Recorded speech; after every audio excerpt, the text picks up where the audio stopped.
Welcome back to the HR Exchange podcast. My name is David Rice. I am the editor of the HR Exchange Network. And as always, your host. We are joined today by Mukta Arya.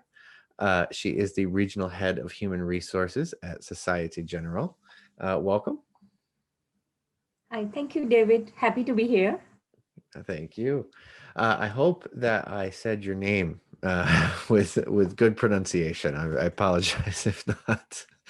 No, Um, no, it's correct pronunciation. Excellent. Um, so I'm bringing you on. You're going to be speaking at our HR Tech APAC event coming up in June, and I wanted to talk a little bit about your session, but a little bit kind of about what led to this journey that you all have been on. You've been on a digital transformation journey, and first of all, can you start out by telling us a little bit of background on what sort of challenges you all wanted to address, and like kind of where this all started? It started in 2010, actually. So in APAC, just to give a background of Societe Generale, we are a universal bank, but in APAC, we are mostly corporate and investment bank, and we have 12 markets.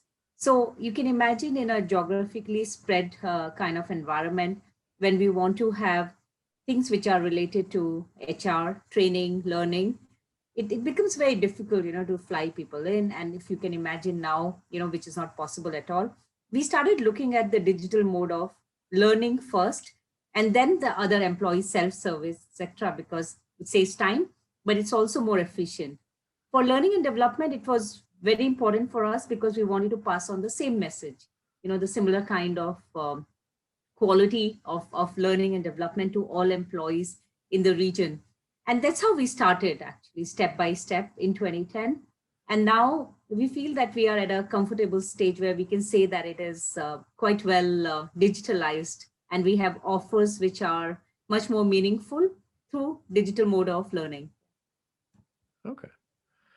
Now, you've had some success around applying, I think it's design thinking to L&D programs, and it's going to be kind of the focus of your kind of around your session. So I'm wondering, can you tell us a little bit about what led you toward this and what goals you were looking to address with design thinking in particular? We were thinking, when design thinking came into existence a few years ago, we wanted to make sure that the programs that we have, and especially the ones which really take the time and investment from the bank, to be really, oriented towards our employees and towards our goals. So, we wanted to be focused. So that was the idea. We went to the design thinking methodology.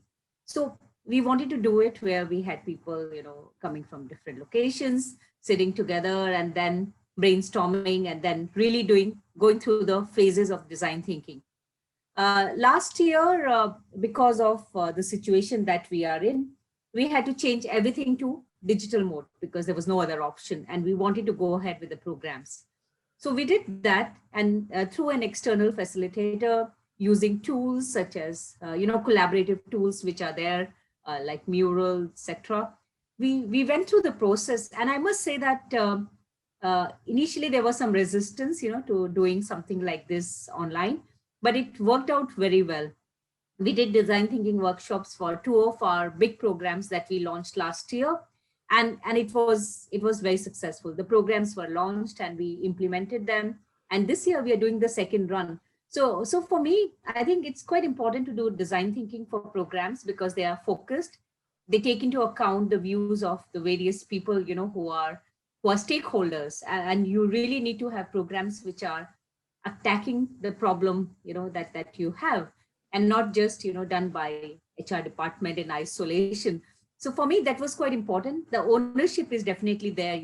Once you have this process and when you implement the program, the people who have participated, they really see things that they have spoken about in action, and the buy-in is much better. So for me, I think it was frankly the perfect process. Now, you mentioned there was some resistance. What were some of people's hangups, and kind of how did you help them get through that? The hangups were, I think it's common across everywhere, where people said that, oh, we need to be in the room, we need to discuss face to face, and then only things work. But when when we found and when we had all these tools which are online, collaborative, you can use breakout sessions, you can use online postings, Klaxoon, those kind of tools when you use, then things become better. I think the resistance is because maybe people don't know about it. So once the awareness is there, when they use it, then it becomes better. So for me, frankly, last year was an acceleration for all the digital transformation because there was no option. And people did realize, and as HR professionals, we did realize that there are so many things we can do because there are options available. It's just that we never explored them. So I think it was exploration time last year and then implementing them. Yeah, I think it's it's like anything else. You break your routine and change, and it can be kind of difficult Yeah. at first until it becomes part of the routine. The new Yes. routine. So, Yes.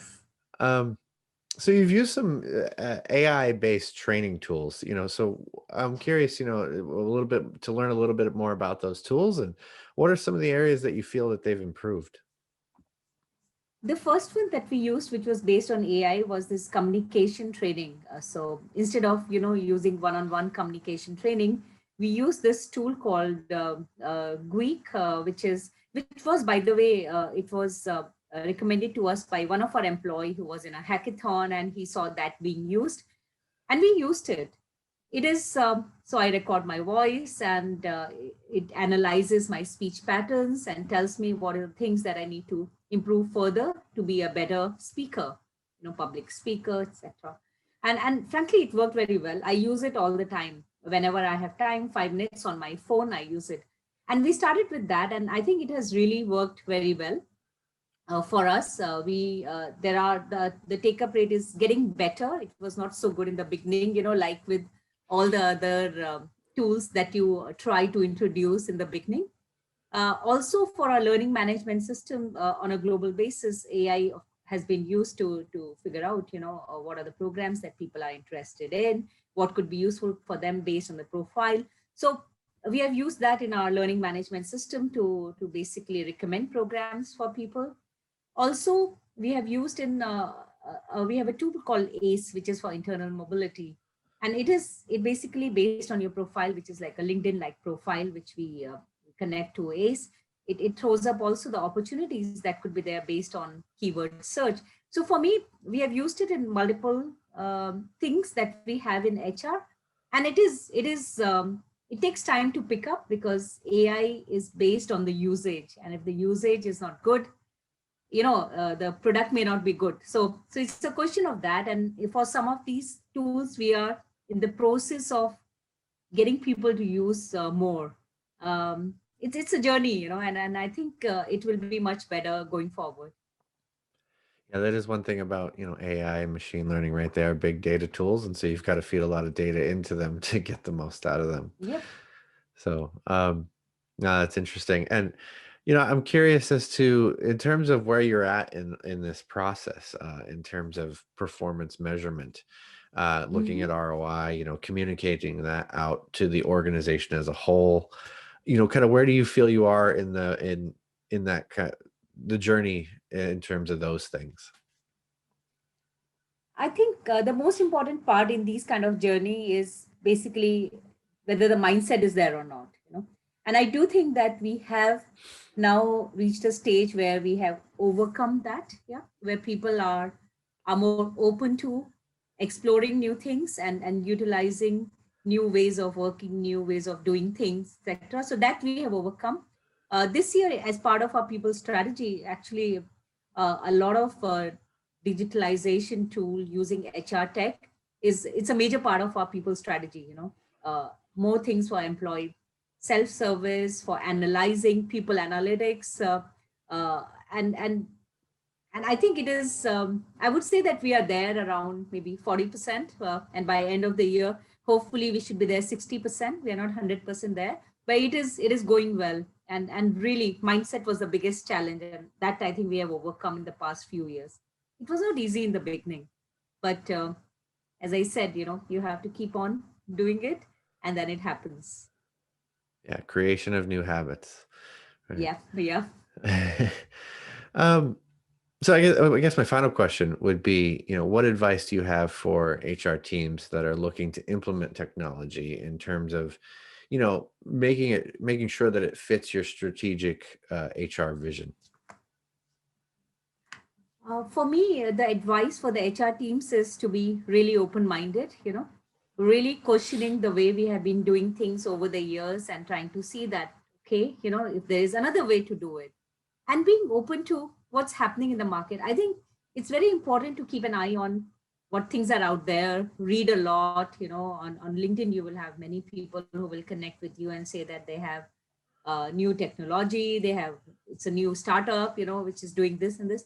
There's no harm in exploring things. And for me, that open mind is the only way we can move forward. Otherwise, we'll get, stuck in the old way of doing things. So for me, I think this is what it is. And we can start with a small pilot, you see, and try. We may fail, we may succeed, but we have to take that chance, because if we don't take that risk of trying out new things, then it will never happen. So for me, that experimentation mode of thinking for HR people is extremely important. And frankly, we should not be fearful of whether things will succeed or not, because it will never happen that 100% of the time we are successful. But at least we move forward a bit if we try some new things. Absolutely. All right. Well, everyone, that is Mukta Arya. I want to thank you for joining us today. Her session is going to be called Utilizing Design Thinking to Create, Design, and Deliver Engaging L&D Programs, that will be featured at our upcoming HR Tech APAC conference that will be held in, I want to say, sorry, I just want to make sure I got my dates right, June 8th and 9th. So June 8th and 9th, be sure, if you haven't checked it out, the agenda is coming together on the website. It'll be in the link or the link will be in the show description. So be sure to check that out. And we hope that you'll join us for that event. Well, Mukta, I want to thank you for joining us today. This was excellent. Thank you. It was a pleasure. All right.